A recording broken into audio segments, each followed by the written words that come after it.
పెట్టారు. తప్పు చేయకుండా కేసు పెడితే తప్పు లేదు, ఇది అప్పుడు తప్పు అంటాం.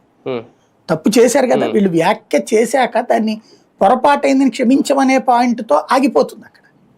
కానీ సాగదీస్తున్నారు ఇక్కడ, ఈయన సాగదీస్తున్నారు మళ్ళీ ఇట్లాగా ఇక్కడి పట్టుకొచ్చి. అసలు దానికి దీనికి అమరావతికి ఏంటి సంబంధం? ఫస్ట్ ఆ పదమే వేశ్యలవాడ అనేటటువంటి పదమే దుర్మార్గం. అది దాన్ని సమర్థించుకుంటా మళ్ళీ వ్యాఖ్యలు చేయడం లేకపోతే ఇంకో వీడియోలు చేయడం తప్పు.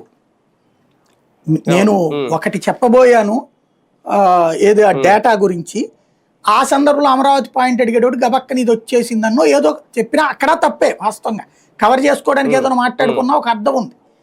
కానీ దాన్ని సమర్థిస్తా ఇంకా జనాల్ని కన్విన్స్ చేయాలనే ప్రయత్నం తప్పు. వాస్తవంగా ఆయన మంచి డేటాతో మాట్లాడగలిగినటువంటి ఎనలిస్ట్ అతను.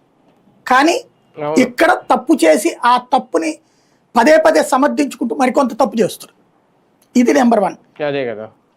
రెండవది కేఎస్ఆర్ తప్పు తన కళ్ళెదురుగుండా జరిగినప్పుడు తప్పని ఆపాల, లేదా పొరపాటు జరిగిపోయిన తర్వాతనన్నా సర్దుబాటు చెయ్యాలి. లైవ్లోనే జరగాలి ఇదంతా.